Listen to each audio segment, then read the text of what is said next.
pode inspirá-los e arriscar que as pessoas vejam a mim como a Cristo. no dia em que eu vi sua pregação. Meu Deus, eu vi Cristo em você. Há homens, mulheres e crianças que nunca vão conhecê-lo. É preciso haver um relato manuscrito dos seus atos. Bom dia, graça e paz.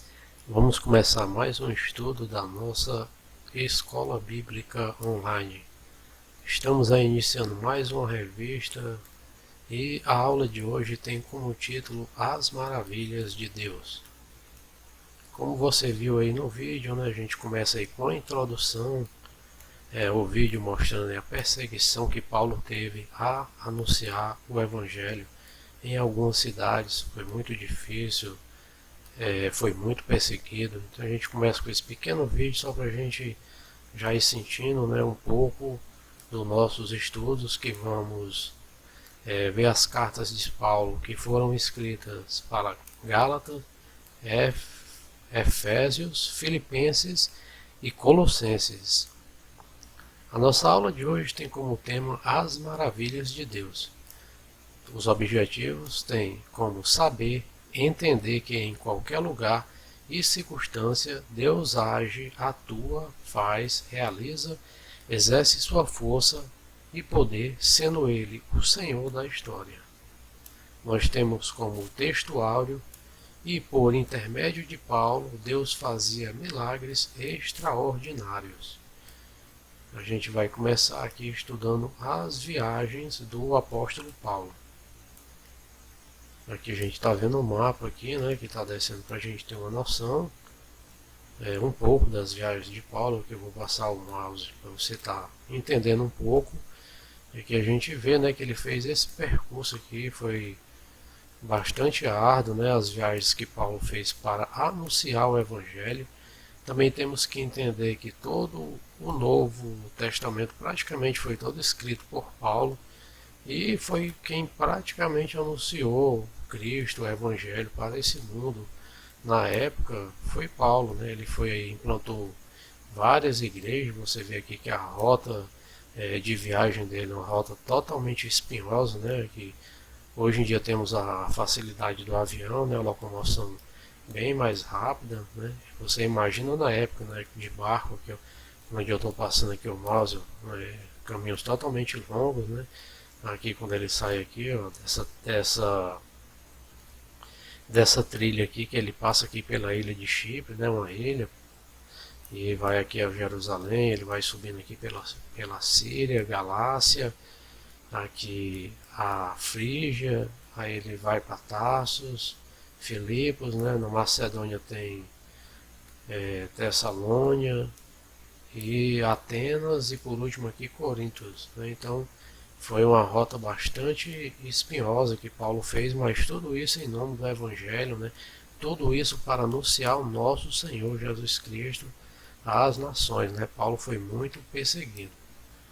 E a gente vai ver aqui também uma imagem, né, fazendo alusão aqui do apóstolo, né? Não temos exatamente um perfil de imagem, né? Alguns eruditos e historiadores traçam uma imagem assim, mais ou menos, que vem à mente das pessoas, essa imagem para o apóstolo Paulo. E aqui a gente vai começar o nosso primeiro tópico com maravilhas de Deus por meio das viagens missionárias de Paulo, que a gente vai encontrar no texto de Atos 14, versículo 1. E a gente vê aqui, ó, como eu estou passando o mouse aqui para vocês, o cerne aqui desse tópico, da questão que a gente vai levantar, é o levar pessoas a professarem a fé. Então a gente vê aqui qual foi a estratégia de Paulo, né? A estratégia de Paulo foi de trabalhar, porque ele sabia onde deveria ir e o que deveria fazer, né? Essa foi a estratégia de trabalho de Paulo. E ele também usou os princípios estratégicos, que foi o tempo, né? Então ele ali levava o Evangelho as pessoas, ele implantava, né, um templo, e ele também preparava um discípulo e sempre deixava na cidade que ele evangelizava, né, e implantava uma igreja, um trabalho, ele formava ali um discípulo que já ficava à frente daquele trabalho. E a gente trazendo isso para nós, né, hoje em dia, qual nossa estratégia hoje que estamos usando, né? quais princípios estratégicos também estamos tendo para alcançar pessoas, né, para alcançar regiões que não conhecem ainda a palavra de Deus, né? No nosso caso, a gente, às vezes, a nossa estratégia pode ser tão pequena, né, aos nossos olhos, que é levar o evangelho a um familiar, que é levar o evangelho a um vizinho, né, uma pessoa no trabalho.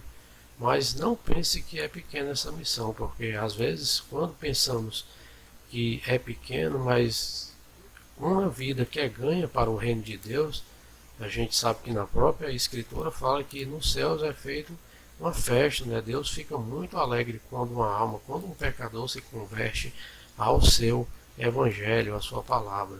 Então vamos pensar que cada esforço, cada pessoa que a gente consegue anunciar esse evangelho das boas novas, a gente vai estar fazendo o nosso ID, vai estar fazendo a nossa estratégia de alcançar pessoas para Cristo. Então não vamos pensar só que essa obra de evangelização cabe só aos missionários, né? Mas cabe a nós também, como irmãos, como igreja, né? De estar fazendo essa obra, de levar, né? E podemos ter uma estratégia boa, né? Podemos traçar uma estratégia boa para levar o evangelho às pessoas. E passando aqui para o segundo tópico, a gente vai ver as maravilhas de Deus em função de sua ousadia acerca do Senhor. A sua ousadia, no caso aqui de Paulo, né? E a gente vai ver aqui em Atos capítulo 14, versículo 3. E a palavra-chave aqui para esse nosso tópico é nascimento de igrejas na região da Galácia, era onde Paulo aqui estava levando o evangelho. E também a gente tem aqui a ousadia se manifesta com compaixão. Não era temperamento forte e abusivo e nem valentia humana e pessoal. A gente também vê aqui um alerta, aqui onde eu estou passando o mouse aqui. Paulo sabia e vivia a verdade. Paulo não se intimidava com a oposição. E formas de ser usados na evangelização hoje. Então a gente está vendo aqui a questão de Paulo, né? Ele tinha a ousadia, ele manifestava isso, né? Também tinha compaixão. Aqui a própria o texto fala que ele não era com temperamento forte, né? Nem abusivo, nem com valentia humana e pessoal.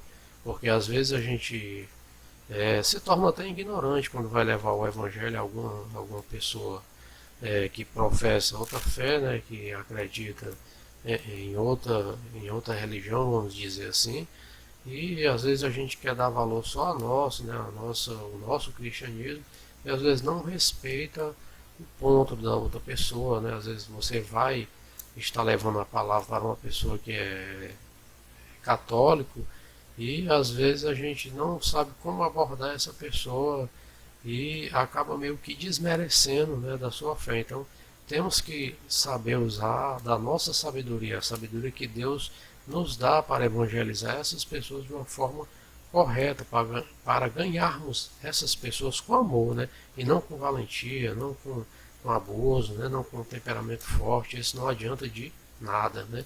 Então Paulo sabia disso, ele vivia a verdade também, né, e ele não se intimidava com oposições, né? Porque hoje em dia a gente sabe que, graças a Deus, a gente não vive, pelo menos aqui no nosso país, no Brasil, nosso estado é laico, e a gente não vive essa perseguição, né? A gente pode pregar o evangelho, a gente é livre para professar a nossa fé, né? Mas a gente sabe que tem países aí que é altamente proibido, né? A pessoa não pode estar falando de Cristo, e tem muitos missionários que vivem aí, né, nessa situação de ter medo, né, ali se escondem, né, e tudo mais, para poder estar levando a palavra de Deus. E a gente não tem essa pressão, né, a gente tem essa liberdade de estar levando a palavra de Deus. Às vezes o que nos intimida, no nosso caso hoje, às vezes são críticas, né. Eu acho que a perseguição que nós evangélicos sofremos aqui no Brasil ainda é muito de caráter psicológico, né, essa pressão é mais psicológica, não é uma pressão física ainda, né? Então vamos passar para o nosso próximo tópico, que ele fala as maravilhas de Deus em função de plantação de igrejas confirmadas na fé. Esse texto se encontra em Atos 16:15, né, onde o cerne da nossa questão aqui do tópico, né, a base para o nascedouro da igreja é a fé. Então a gente tem aqui bem grifado de amarelo, né, da cor de ouro aqui, que é a base para o nascedouro da igreja é a fé. Então aqui ele está falando da cidade de Lídia, né, o exemplo de como iniciar uma igreja confirmada na fé.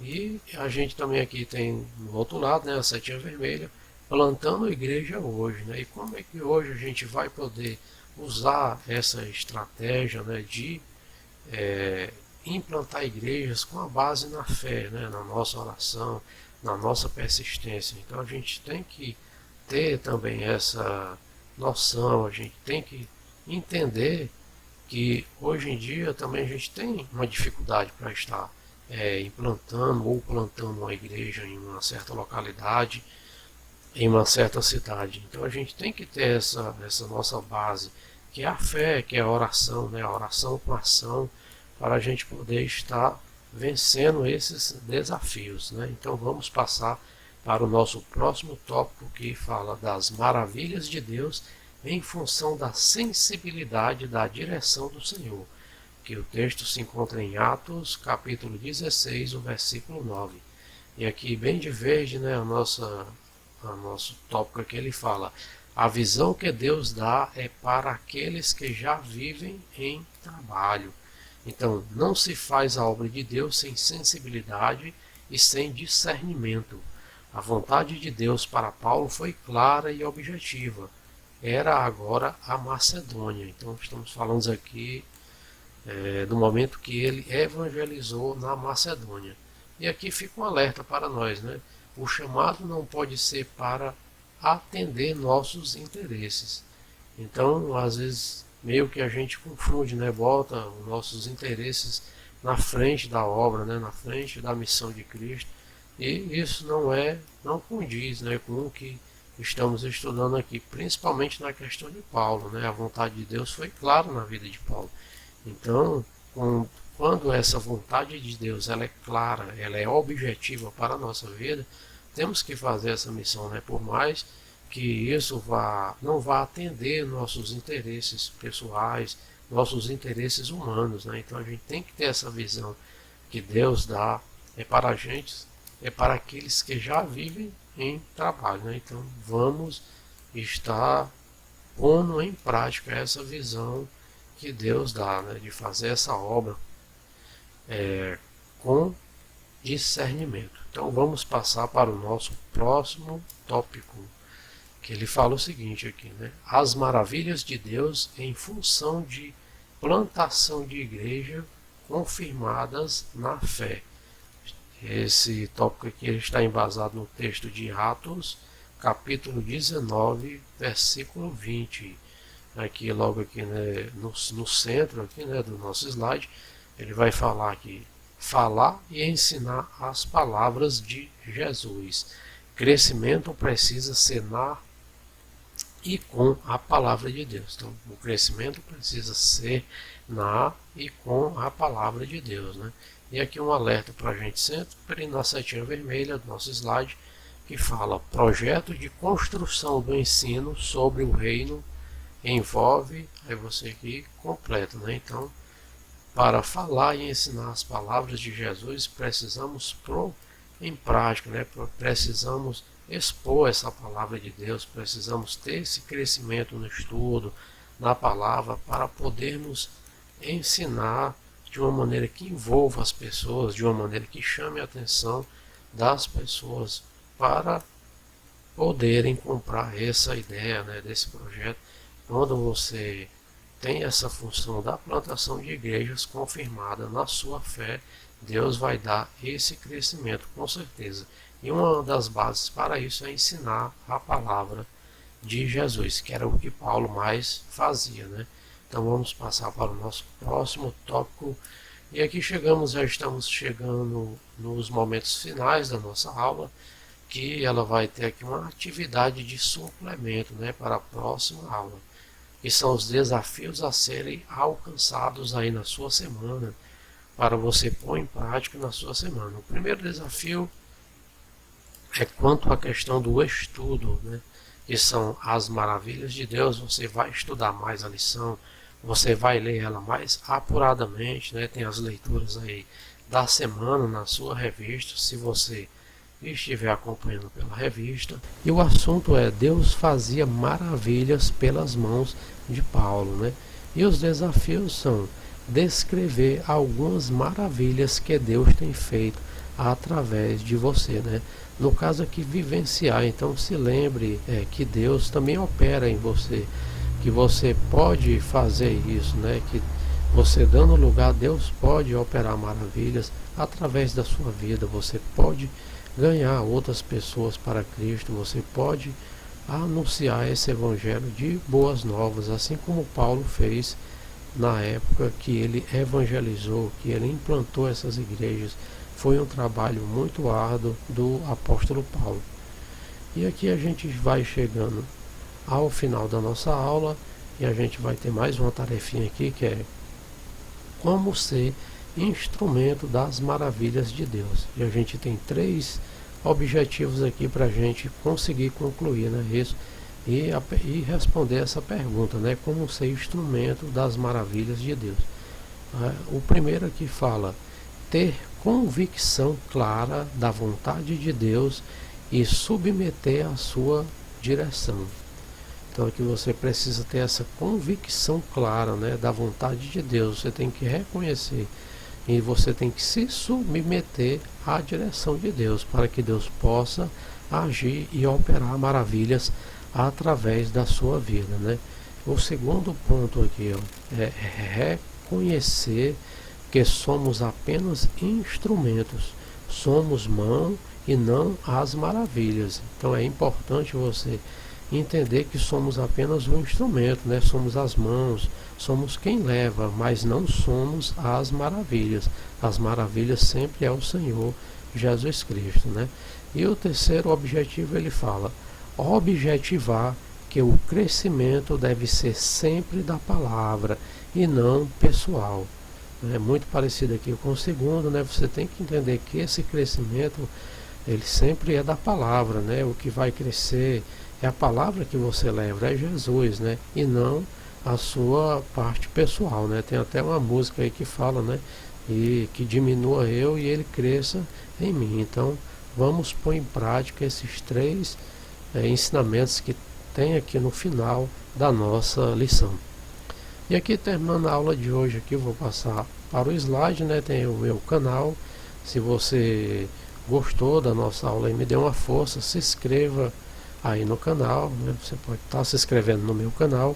E se gostou também da aula, dá aquele like lá, dá aquele joinha, né? Faz o seu comentário, que semana que vem, na semana aí, vou estar tentando preparar uma aula bem reforçada, uma aula boa para podermos estudar a palavra de Deus com mais vigor, para podermos estudar a palavra de Deus com mais convicção e pôr em prática os ensinamentos que essa palavra tão poderosa tem para nossas vidas. Também aqui, já nos momentos finais, aproveito para pedir oração, né, para aquelas pessoas. Continuemos em espírito de oração por todo esse acontecimento que estamos tendo aí, por toda essa pandemia que estamos passando aí do vírus Covid-19, né? Que Deus possa ter misericórdia das nações que estão sofrendo aí com essa calamidade, né? Que Deus também possa ter misericórdia do nosso Brasil, que possa estar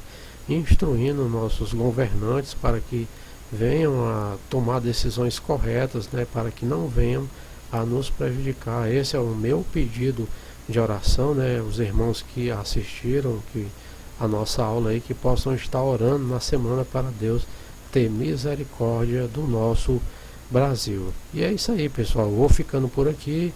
Semana que vem vou estar postando mais uma aula aí para podermos estar estudando a palavra de Deus. É isso aí. Fica um grande abraço aí para vocês, um bom domingo e uma boa semana abençoada em Jesus Cristo. É isso aí. Tchau. Até a próxima aula.